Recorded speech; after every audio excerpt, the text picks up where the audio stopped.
नमस्कार, भक्ति भजन चैनल में आपका स्वागत है। आज हम सुनेंगे हल छठी या हर छठ व्रत की कथा। भाद्रपद की कृष्ण पक्ष की छठी को श्री कृष्ण के बड़े भाई बलराम जी का जन्म हुआ था। लोग माता सीता का जन्म दिवस इसी तिथि को मनाते हैं। बलराम जी का प्रधान शस्त्र हल तथा मूसल है, इसीलिए उन्हें हलधर भी कहते हैं। उन्हीं के नाम पर इस पर्व का नाम हल छठी पड़ा। हमारे देश के पूर्वी जिलों में इसे लहही छठ भी कहते हैं। इस दिन महुए की दातुन करने का विधान है। इस व्रत में हल द्वारा जोता हुआ फल तथा अन्न का प्रयोग वर्जित है। इस दिन गाय का दूध दही का प्रयोग भी वर्जित है। भैंस का दूध व दही प्रयोग किया जाता है।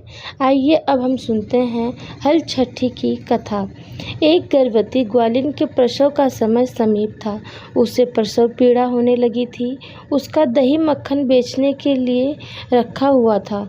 वह सोचने लगी, यदि बालक के जन्म ले लिया तो दही मक्खन बिक नहीं पाएगा। यह सोचकर वह उठी और सिर पर दही मक्खन की मटकी रखकर बेचने चल दी।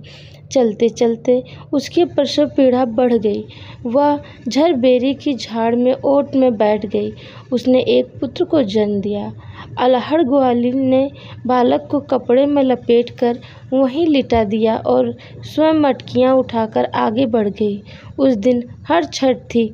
यद्यपि उसका दूध व मक्खन गाय भैंस का मिला जुला था, पर उसने बेचते समय यही बताया कि यह केवल भैंस का है, इसीलिए उसका दूध दही बिक गया। जहाँ ग्वालिन ने बच्चों को छिपाया था, वहाँ एक किसान हल चला रहा था। उसके बैल बिदक कर खेत के मेड़ पर जा चढ़े। हल की नोक बच्चे के पेट से टक्कर जाने से बच्चे का पेट फट गया। किसान ने तत्काल झरबेरी के कांटों से बच्चों के पेट में टाँके लगाकर उसे वहीं पड़ा रहने दिया। ग्वालिन ने लौटकर बच्चे को मृत पाया। ग्वालिन ने सोचा, यह मेरे पाप का फल है। मैंने आज हर छठ के दिन व्रत करने वाले अनेक स्त्रियों को गाय का दूध दही बेचकर उनका व्रत भंग किया है।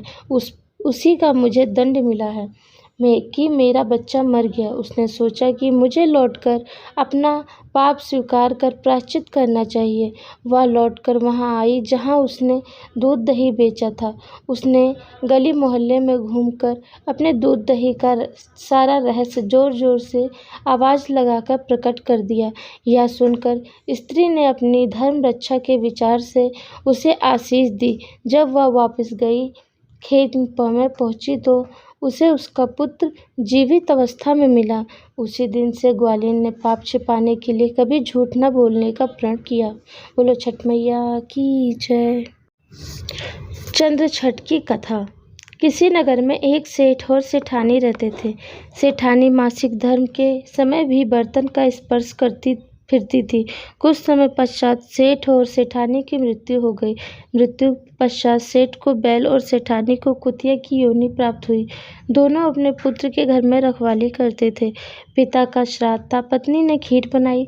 वह किसी काम से बाहर गई तो एक चील खीर के बर्तन में सांप डाल गई। बहू को इस बात का पता नहीं चला, पर कुतिया यह सब देख रही थी। उसे पता था कि खीर में चील सांप गिरा गई है। कुतिया ने सोचा कि इस खीर को खाने से ब्राह्मण मर जाएंगे, अतः कुतिया ने खीर के भगोने में मुंह डाल दिया। गुस्से में भरकर बहू ने कुतिया को जलती लकड़ी से मारा, जिससे उसकी रीढ़ की हड्डी टूट गई। बहू ने वह खीर फेंक दी और दूसरी खीर बनाई। सब ब्राह्मण भोजन कर चले गए, परंतु बहू ने कुतिया को जूठन तक न दी। रात होने पर कुतिया और बैल बातें करने लगे। कुतिया बोली, आज तो तुम्हारा श्राद्ध था, तुम्हें तो खूब खाने को मिला होगा। मुझे तो आज कुछ भी नहीं मिला, उल्टे मेरी पिटाई और हो गई। उसने उपरोक्त खीर और सांप वाली बात बैल को बता दी। बैल बोला, आज तो मैं भी भूखा हूँ, कुछ खाने को नहीं मिला। आज तो और दिनों की अपेक्षा काम भी अधिक करना पड़ा। बेटा और बहू बैल तथा कुतिया का वार्तालाप सुन रहे थे। बेटे ने पंडितों को बुलाकर पूछा कि उसके माता पिता किस योनि में हैं। पंडितों ने बताया कि माता कुतिया योनि में है और बाप बैल की योनि में है, तुम्हारे घर में ही है। लड़का सारा रहस्य जान गया। उसने अपने माता पिता बैल और कुतिया को भरपेट भोजन कराया और पंडितों से उनकी वर्तमान योनि से छूटने का उपाय पूछा। पंडितों ने परस्पर किया कि भाद्रपद की कृष्ण पक्ष की छठी को जब कुंवारी कन्याएं चंद्रमा को अर्घ देने लगे तो ये दोनों प्राणी यदि अर्घ के नीचे खड़े हो जाएं तो इनको इनकी योनियों से छुटकारा मिल जाएगा। तुम्हारी माँ ऋतुकाल में सब बर्तन छूती थी, इसी कारण इसी दोष से इसे यह योनि मिली। आने वाली चंद्र छठी पर लड़के ने उपरोक्त बातों का पालन किया, जिससे उनके माता पिता को कुतिया एवं बैल की योनि से छुटकारा मिल गया।